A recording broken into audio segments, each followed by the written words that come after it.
Merci à vous toutes et à vous tous, chers fils et filles de la tradition à travers le monde. Merci d'honorer une fois de plus le rendez-vous avec la tradition et la spiritualité, le rendez-vous le plus important de la toile à l'heure actuelle. J'ai nommé Au cœur du secret qui s'ouvre donc à l'instant pour un tout nouveau numéro. Oui, comme il est de coutume, nous traitons de thématiques qui dépassent votre entendement et surtout qui vous édifient et vous font grandir au plan spirituel. Nous allons donc poser ce soir ou ce jour le thème au pied de nos ancêtres qui concerne la maladie. C'est quoi la maladie? Surtout, que signifie être malade en réalité? Nous n'allons donc pas nous référer au dictionnaire pour pouvoir définir ce que c'est, mais nous allons pouvoir donner l'occasion au porte-parole ancestral en la personne de Sa Majesté Dr Mbombo Ouri Yehuda Wayak pour nous édifier sur la question de la maladie. On l'accueille donc ensemble et on lui dit bonsoir, bonjour et bienvenue sur ce plateau, papa. Bonsoir Marielle, comment ça va? Ça va très bien, père. Nous sommes très honorés de t'avoir une fois de plus et je trouve que le moment, il est bien choisi, papa. Pourquoi? Parce que nous sommes à une période où on se dit, l'être, il se lève tous les matins, il va qu'à ses occupations, mais à un moment, pour d'autres, dans leur activité, ils connaissent toujours ce qu'on appelle une chute. Cette chute, qui peut être vue au plan marketing comme quelque chose de normal lorsqu'on regarde le cycle de vie d'une entreprise, elle peut aussi être perçue comme normale chez l'être humain qui, un matin, peut se lever en ayant mal à la tête ou mal au ventre après avoir consommé quelque chose, mais on ne parvient pas toujours à se saisir de ce manifeste. Pourquoi est-ce que ces choses arrivent en réalité? Est-ce réellement pour peu qu'on ait consommé quelque chose qui soit malsain ou mal cuisiné qu'on tombe malade? Est-ce parce qu'une entreprise connaît des dettes qu'elle va chuter? Est-ce que c'est réellement cela la cause de la maladie? Donc, on se réfère à toi aujourd'hui, papa, pour que tu puisses nous édifier sur la question du point de vue de la vision négro-africaine. Ce que c'est que la maladie, comment est-ce que nous pourrions la définir, comment est-ce que nous pourrions déjà mieux nous cerner en tant que malades? Je retiens trois choses dans ton préliminaire. Oui, papa. Tu parles d'entreprise, tu parles de repas, nourriture, et tu fais comme une forme de constat pour essayer de rallier avec la thématique. Oui, papa.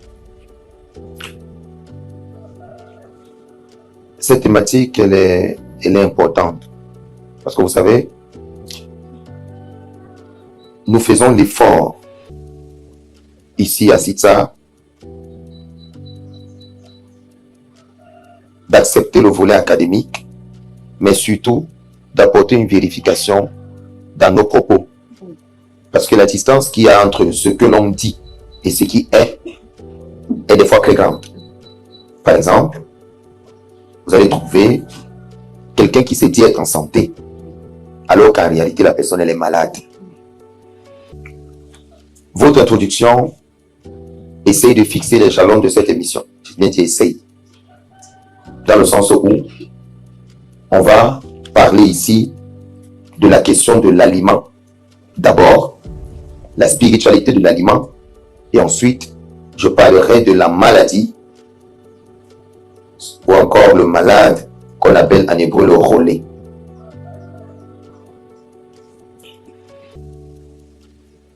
Vous savez, c'est l'énergie d'un homme qui est la base de toute chose. Il est dit dans la Kabbale, Neta yadera al hashamayim vaeri rocher aderet Misraïm. Ça veut dire quoi en hébreu? Mets ta main sur ton ciel et il y aura des ténèbres sur toute la surface de l'Égypte. Ça veut dire quoi ça? J'ai expliqué une fois dans une thématique ici, j'ai dit, le ciel de l'être humain n'est pas ce qui est au-dessus de sa tête. J'ai dit, le ciel de l'être humain est l'espace spongieux qu'il y a entre l'os du crâne et son cerveau. Cet endroit, en Kabbale, est appelé ciel. Parce qu'en réalité, il y a des énergies qui y circulent. C'est quoi la maladie? La maladie, selon la vision négro-africaine, est liée essentiellement à la question du nom. Dans cette thématique, on va parler du volet de la musique, un peu, parce que c'est une thématique, elle est grande, il faut parler de la musique, mais il est important de brosser un peu, d'expliquer. Ensuite, je vais dans un cas spécifique pour expliquer un cas qu'on puisse comprendre. On va parler de la notion d'âme, et on va, en tant qu'enseignant, on va, parce que le tout, c'est de rendre l'enseignement très, très compréhensif. Il y a des gens qui s'offusquent lorsqu'ils regardent l'émission de dire, voilà, il va encore venir nous dire des choses qui... Il faudrait qu'on ait du respect pour la personne qui parle. Le message n'est pas pour tout le monde. Mais ceux qui sont en quête de vérité, de lumière, ne regardent pas le fouet.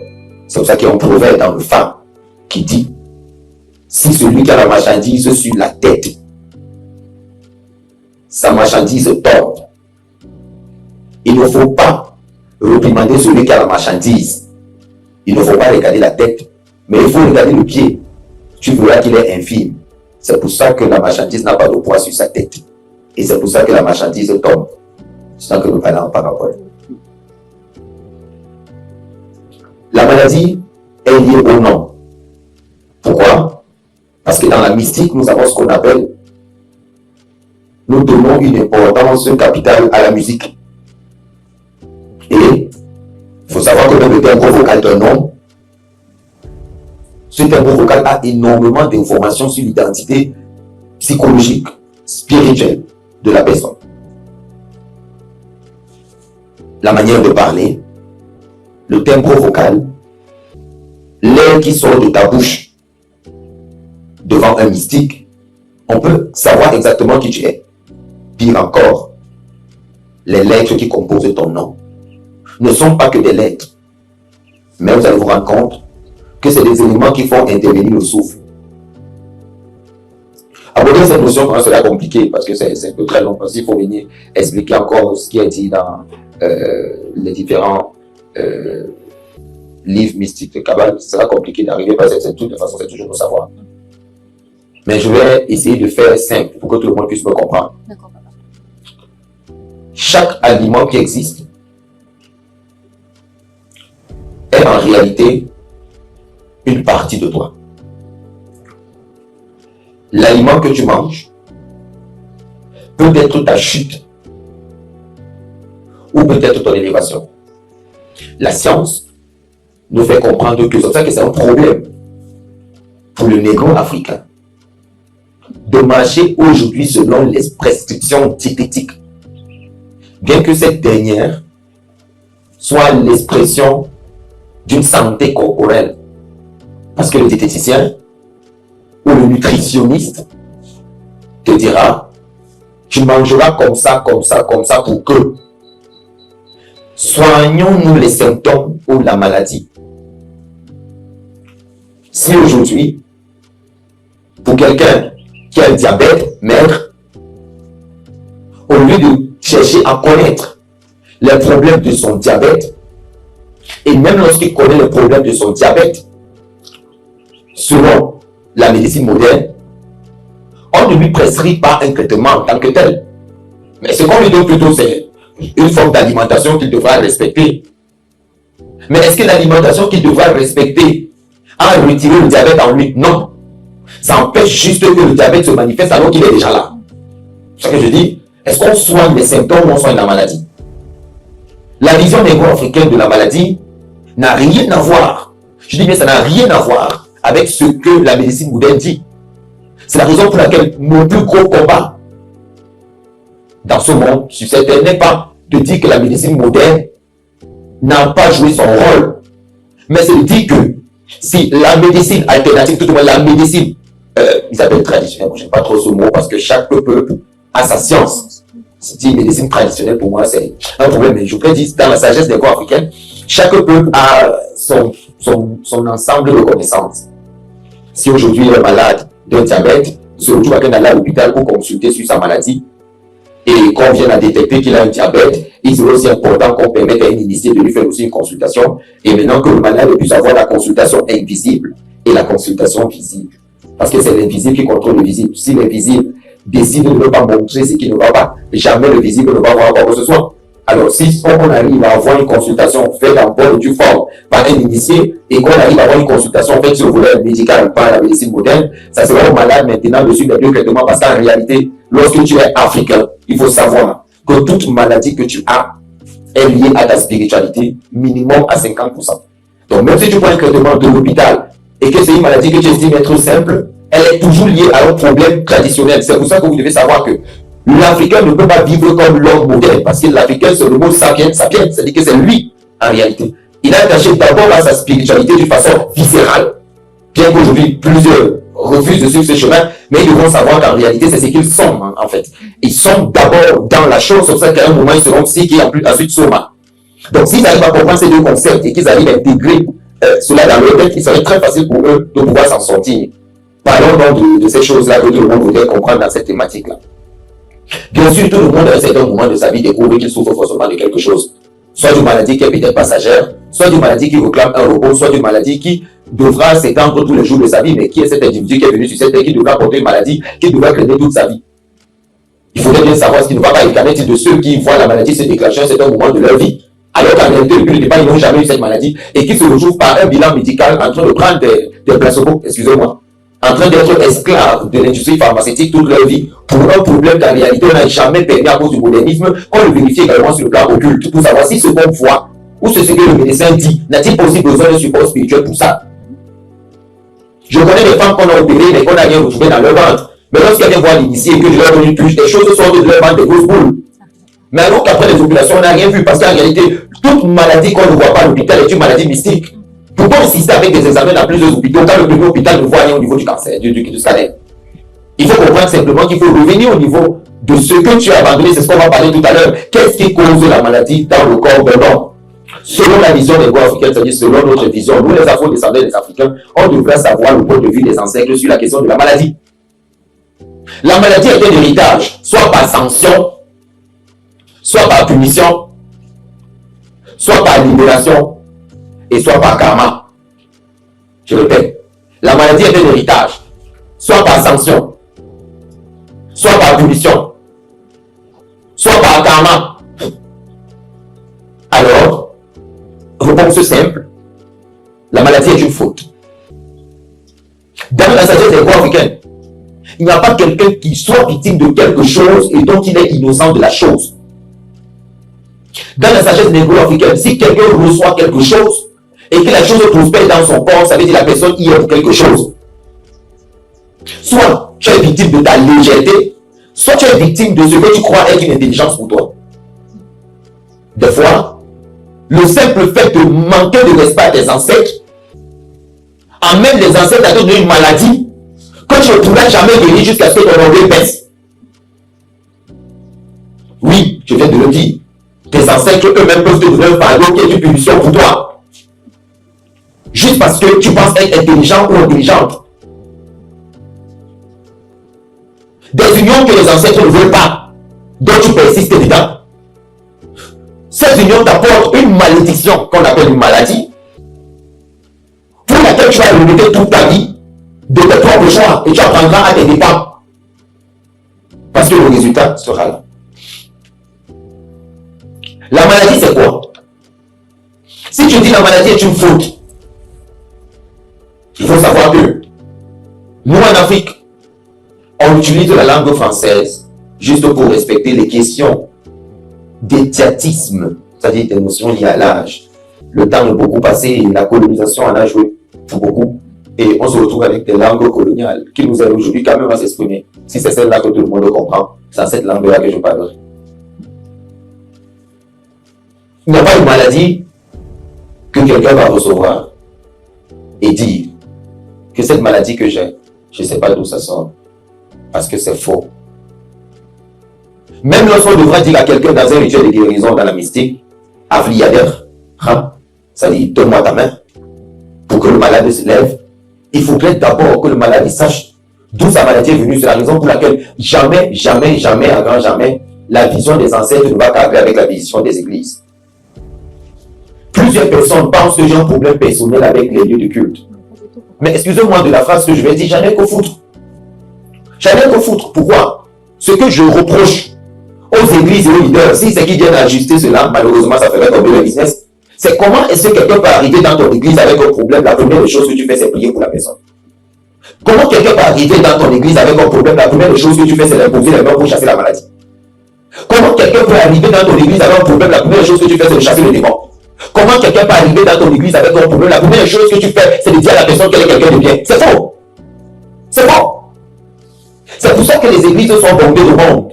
Parce que ce sont des personnes qui ne veulent pas accepter qu'elles sont responsables de ce qui les arrive et elles cherchent un bouc émissaire et veulent être consolées. Vu que ces personnes qui sont vos leaders ont compris le système, c'est pour ça qu'ils vous encouragent chaque fois que vous venez remplir les églises et ils te disent que tu es quelqu'un de bien, il faut venir, tu es beau, tu es riche, tu vas faire ceci, tu es une grande étoile. Qu'est-ce que vous appelez grande étoile? C'est quoi une grande étoile? C'est ça la vérité. En fait, l'église ne responsabilise pas. L'église accuse l'autre. Il faut tout faire pour qu'on ne dise pas que c'est toi. Et lorsque tu arrives à dire que le problème qui t'arrive là, ma fille, c'est Dieu qui t'a amené ici. Il faut savoir que c'est telle personne qui te fait, mais calmez-vous.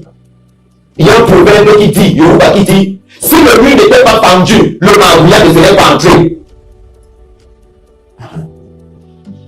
Si le mur n'était pas pendu, le marouilla ne serait pas entré. Comment le marouilla va entrer quelque part qui est fermé? Ça veut dire toi-même, tu as d'abord une porte pour que le malheur t'arrive. Soit par ce que tu dis, soit par ton laxisme, soit par ton autosuffisance, soit par le fait que tu n'as pas envie de comprendre. Cette génération n'aime pas les gens qui disent la vérité. C'est pour ça que tous ont besoin d'une bénédiction éphémère dans une église. Mais personne ne veut être responsable de ses propres actes et dire que je suis moi-même responsable de ce qui m'arrive. La première libération d'un homme, c'est de reconnaître qu'il n'est pas parfait. La première libération d'un homme, c'est de reconnaître d'abord que lui aussi il a des manquements. Parce que si nous étions des très très bonnes personnes, nous n'aurions pas les fardeaux que nous avons. Je prends le temps d'expliquer ceci parce que c'est important. Pour que les gens ne se disent pas que non, pourquoi le vénérable met pas des églises comme ça? Pourquoi je ne parle pas mal des églises? Il y a un problème avec ceux qui y pénètrent. Pourquoi les pasteurs peuvent rester prêcher seuls toute leur vie dans cette histoire, vu qu'ils ont dit que si c'est qu'il n'y a pas les gens pour louer l'Éternel, Dieu suscitera les pierres pour pouvoir le louer. Jusqu'aujourd'hui, je n'ai jamais vu les pierres posées sur les chaises dans une église. Mais mettez dans tout le monde dehors et posez les cailloux sur chaque chaise et prêchez. Si les cailloux vont vous donner la dîme, si les cailloux vont vous donner les offrandes, si les cailloux vont vous donner les présents. C'est facile de fabriquer vos choses et d'avoir vos documents et de venir prêcher aux gens. Je n'ai jamais vu un pasteur aujourd'hui, comme je parle encore moins un prêtre, mettre toute une assemblée dehors, même ceux qui ont trois brebis dans l'église. La seule chose qu'ils font, c'est prier que le monde de Romain. Mais cette verset de votre Bible qui dit, s'il n'y a pas les hommes pour servir l'Éternel, l'Éternel se suscitera les pierres pour le louer. Mais priez dans les cailloux, posez donc sur toutes les chaises qui sont vides. Mettez 2000 chaises, posez les cailloux et prêchez aux cailloux. Et on va voir si votre motivation, c'est vraiment la prêche. Mais non, pas ça votre motivation, parce que votre motivation, ce sont les sous. Les sous, comme les cailloux ne parlent pas, les cailloux ne donnent pas, et que votre pouvoir est limité. C'est pour ça que vous avez refusé ce verset biblique-là, vous avez refusé d'appliquer cette loi. Mais il faut savoir que ces gens-là qui ont ouvert ces choses, ils savaient très bien ce qu'ils faisaient. C'est pour ça aujourd'hui, il y a des gens qui meurent de certaines maladies, juste parce qu'on leur a dit, attends ton moment, attends ta guérison dans cette église, alors que leur problème est lié aux ancêtres. Parce qu'il faut savoir que le problème du négro-africain n'est rien d'autre que ses ancêtres. La preuve, même ton propre papa de la maison, tu manques du respect à ton propre papa de la maison, sa colère te bloque. Si la colère de ton propre père qui est vivant te bloque, qu'en est-il de la colère de ceux qui sont partis, qui ne sont plus influencés par la chair? Si la colère de tes propres parents te bloque, qu'en est-il de ceux qui sont partis, qui ne sont plus de ce monde? C'est un problème aujourd'hui pour l'Africain d'abandonner son idéal pour se confier aux intermédiaires. Nous, dans la tradition, on n'a pas besoin d'intermédiaire entre l'homme et ce que vous appelez idolome, ce que vous appelez Dieu. On n'a pas besoin de quelqu'un qui est venu mourir à qui on va faire confiance et puis on oublie le dessus. Ce dont on a besoin, nous, dans notre tradition, c'est qu'on nous dise la vérité. Lorsqu'on fait mal, qu'on nous dise tu as mal fait. Ce dont tu as besoin, ce n'est pas de guérir. Ce dont tu as besoin, c'est de savoir pourquoi tu es malade. Parce que si on te fait une illusion de guérison et que tu quittes ce monde, tu vivras le karma de la chose. Il y a des gens aujourd'hui qui calment le problème mais n'arrivent pas à résoudre le problème à la racine. Calmer le problème ne veut rien dire. On calme un problème, ça va revenir. C'est ce qu'on fait dans les églises. On console avec la musique, tu rentres parce qu'il y avait le concert avant le culte. C'est ce concert qui est dans ta tête parce qu'elles sont bien habillées, il y a les baffles, il y a les ceci, et tu rentres avec le son là et ça te met une joie dans le cœur. La preuve, quand tu écoutes Céline Dion, tu aimes. Mais est-ce que le son de Céline Dion, c'est le son de l'église? Non. Ça veut dire qu'il n'y a pas quelque chose de mystique, d'assez particulier dans la musique, sinon de dire que les notes de musique ont d'abord leur origine dans la tradition. Ça veut dire qu'il y a des vibrations qui se dégagent des notes de musique qui arrivent à bouger certaines choses à l'intérieur de toi. Ce n'est pas la parole qui est dite dans les notes de musique qui font quelque chose, mais c'est la tonalité des vibrations et l'agencement des notes de musique qui provoquent quelque chose. Ça veut dire que ce n'est pas ce qu'elles sont dites. Donc, il parle au nom de Jésus qui fait quelque chose pour toi. N'importe quelle musique que tu vas écouter, même dans une boîte de nuit, te fera le même effet et tu vas t'élever, tu vas dire ça c'est ma musique. Donc, ne nous fais pas comprendre qu'il y a quelque chose de particulier qui arrive à te toucher là-bas. Parce que même dans le monde, tu es touché. Il n'y a rien du tout. Il n'y a rien du tout. Ce que tu dois comprendre est très simple. Arrête de vouloir trouver les responsables de ce qui t'arrive. Pose-toi les bonnes questions que je vais te poser tout de suite. Et c'est ça qui va pouvoir t'aider à avancer. Lorsque tu as décidé de faire cette chose, tu as demandé à qui? Lorsque tu as décidé de te marier, tu as demandé à qui? Lorsque tu as décidé d'aller faire cette FIV, cette insémination artificielle, tu as demandé à qui? Lorsque tu as pris la décision volontairement d'aller forcer cette relation de tomber enceinte par le forcing, tu as demandé à qui? Quand tu as décidé de faire ce voyage, à qui est-ce que tu as demandé? Quand tu as décidé d'aller construire dans ta belle famille, tu as demandé à qui? Tout ce que tu as décidé de faire, à qui tu as demandé? Ça, c'est ma première question. C'est une question qui est jumelle, elle en a beaucoup à l'intérieur. Tu vas comprendre quelque chose. Quand je parle bien aux Africains, je ne parle pas à quelqu'un d'autre. Le retour aux sources n'est pas un retour aux sources d'abord physique, c'est un retour aux sources mentales. Le retour aux sources, la première délivrance que tu dois avoir, ce n'est pas que je te lave, ce n'est pas que je fasse des travaux pour toi, c'est que tu dois changer ta mentalité. Parce que c'est ta mentalité qui a été, c'est une mentalité de 2025 ans. En 2000 années, tu as été complètement formaté dans ta façon de faire. Parce qu'avant ces années-là, tu étais un peu normal. Depuis que ces années sont arrivées, depuis qu'il y a eu ces révolutions, tu réfléchis très très bizarrement.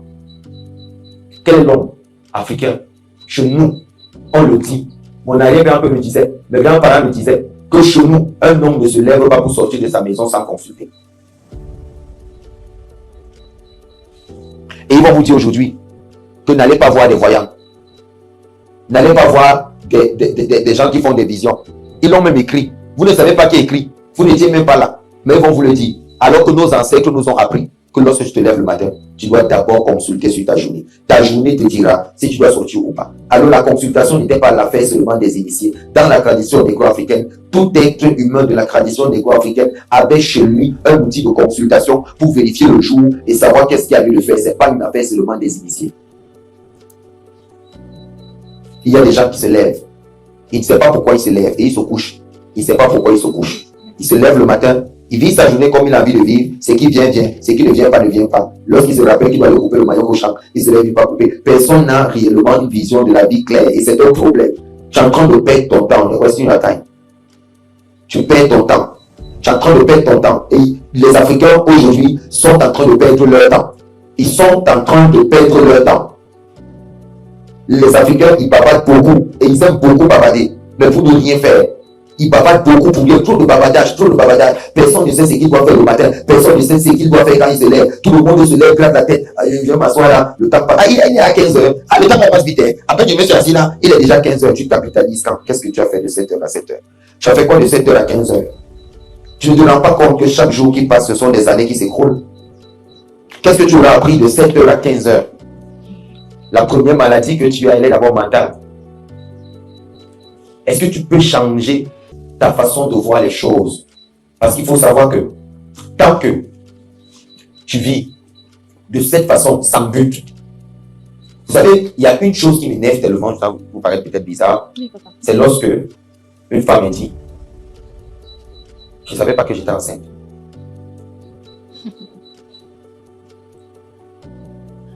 C'est quand les nausées commencent et tout, elle est même encore dans les doutes. Elle va quand même vérifier à l'hôpital. Elle dit, mais je suis enceinte. Mais comment? En fait, elle-même, elle est dans la surprise d'être enceinte. Elle ne veut pas tomber enceinte parce que, regardez les raisons. Soit son ventre ne sera plus plat, soit ses soeurs ne seront plus des babouches, ou bien ses soeurs vont devenir des babouches. Des raisons stupides. Maintenant, je pose une question simple. Est-ce que vous savez que le fait d'être étonné d'être enceinte est une malédiction sur la grossesse? Je répète. Le fait d'être étonné d'être enceinte est une première malédiction sur la grossesse, donnée par la mère elle-même, parce qu'elle ignore ce qu'elle porte. C'est pour ça que dans la tradition, regardez vos enfants, vous allez comprendre ce que je vous dis. On ne se lève pas pour faire sa vie comme ça. Lorsqu'on se lève le matin, on sait, on va faire l'enfant. On attend cet enfant. La joie que cette femme soit enceinte, on sait déjà parce qu'on était préparé tout ça. La seule chose qui nous anime, c'est la joie parce qu'on attendait cet enfant. Mais lorsque ça nous surprend et que tu dises, je vais l'annoncer comment au monsieur, je vais le dire comment à tel. Moi, je voulais même pas l'enfant maintenant. Ça, c'est même quelle malchance qui vient m'arriver. Regardez les choses que vous dites à vos bouches. Ça, c'est même quelle malchance qui vient m'arriver. C'est la malchance que tu portes. Ah, mais tu penses c'est quoi? C'est la malchance. La malédiction du mère sur son enfant est plus forte que la malédiction d'un homme dehors. Tu te plains pourquoi quand l'enfant n'est pas très intelligent? Dans la tradition, le pouvoir est dans la bouche. Ce que tu dis, c'est ce qui arrive. Et tout ça pourquoi? Tout ça parce que nous sommes malades. Nous sommes malades parce que nous écoutons. Nous sommes malades parce que nous avons entendu. Et nous sommes malades parce que nous pensons décider. Il y a des gens qui disent, c'est ma vie, je fais de ça ce que tu veux. Non, c'est pas ta vie. Écoutez, ton corps ne t'appartient pas. C'est pas ta vie. Regardez, je vais dire quelque chose qui va vous paraître bizarre, Marie. Vous connaissez ce qu'on appelle le concept d'esclave. Je vous donne une forme d'esclavage brut. Je vous donne une autre forme d'esclavage moderne. Et je vous réponds juste que c'est le contexte qui change. Sinon, c'est la même chose. Regardez. On achète un esclave. Tu achètes un esclave. Il travaille chez toi, c'est ton esclave. Tu l'as franchi quand tu veux. C'est ce qui s'est passé dans le temps, non? Ok. Est-ce que cet esclave que tu prends chez toi, est-ce qu'il n'aura pas à manger? Il aura à manger? De toutes les façons, s'il ne mange pas, il ne peut pas travailler. Mais c'est ton esclave. Ok. Ceux qui travaillent dans les entreprises sont quoi? Les esclaves aussi. Non, ils disent qu'ils sont les employés. Mais attends, ils ont un salaire à la fin du mois, non? Tout comme ceux-là, le plan de nourriture, ils sont des esclaves. Regardez, je suis sur le concept. Est-ce que vous savez que il y a des gens qui sont nés sur cette terre, 50 ans de leur vie appartiennent à une personne. Je répète ce que je dis. Est-ce que vous savez que il y a des gens qui sont venus sur cette terre, leur vie appartient à une personne. Tant qu'ils n'ont pas donné leur vie au service de cette personne selon un nombre d'années bien défini, ces personnes ne vivent pas. C'est pour ça que je dis, ta vie ne t'appartient pas. Arrête de vouloir la vivre comme si c'était la tienne. Et la partie qui me fait son le plus rire, c'est même le côté des ancêtres, quand ils décident de faire de toi ce qu'ils veulent. Et que toi, tu veux toujours la personne la plus sage, super, moi ne me regarde pas, moi ne me dis pas ceci. Et puis tout d'un coup, il bloque tout dans ta vie, il ferme toutes choses. Tout ce que tu touches se gâte. Tu vas dans tête. J'avais une fille comme ça qui était infirmière, c'était en Angleterre. Et les ancêtres l'appelaient, ne voulaient pas écouter. Et elle dit non, elle ne fait pas de choses là. Au moins, elle m'a bloqué. Dès qu'elle est dans un hôpital, elle est malade, le malade meurt. Elle est malade, le malade meurt. Elle est malade, le malade meurt. Elle est malade, le malade meurt. Au point, on l'aménage ici. Il y a une fois, je me rappelle, elle me dit, elle a que décréter le malade, elle a que nettoyer le malade, et le malade glisse, il tombe, il meurt. Les caméras ont filmé. Qui a donné la chandelle au malade? Qui a raclé le malade et puis le malade il est mort? Parce qu'en fait, vous pensez que vous décidez par vous-même, mais vous ne décidez pas par vous-même, vu que vous ne pouvez pas décider de l'heure à laquelle vous allez aller dormir. Et quand vous vous réveillez, c'est quelque chose qui vous réveille que je vais taire le nom, c'est pas vous. Et cette personne qui vient te réveiller le matin peut décider de ne même pas te réveiller. Parce que ce n'est pas la raison pour laquelle tu vas te lever pour aller faire quoi? Bavaler toute la journée. Tu trouves souvent une femme en train de crier dans la cour. Tu vas faire quoi? Tu me connais? Tu me connais pas? Moi, ici au quartier, je suis ceci. Quand 22 heures va arriver, petit sommeil sur elle. Elle n'a plus de force pour bagarrer le sommeil, elle dort. Et la même force vient réveiller la dame le matin. Elle recommence avec la queue. Et puis on se pose la question, imaginez cet instant qu'elle se couche à 22 heures. 6 heures, elle ne se lève pas comme d'habitude. 10 heures, elle ne se lève pas. 15 heures, elle ne se lève pas. Et bizarrement, pas réveiller, ta femme se réveille peut-être à 22 heures. C'est-à-dire que 24 heures après, quand elle va se réveiller, on va lui dire, est-ce que tu sais que tu n'étais pas réveillé de telle heure à telle heure? Cette femme va changer sa façon de parler aux gens. Parce qu'on n'a pas encore compris. La raison pour laquelle nous sommes malades, c'est lié à nos ancêtres. Parce que la façon avec laquelle nous fonctionnons, une voiture essence ne peut pas prendre du gasoil. Et une voiture gasoil ne prend pas de l'essence. On ne peut pas se comparer à d'autres peuples, encore moins embrasser leur culture. Nul ne peut grandir avec la culture autrui. C'est ta culture qui te permet de grandir. Et en tant que négro africain que tu es, tu dois comprendre certaines choses une bonne fois pour toutes, que tu as besoin de tes ancêtres.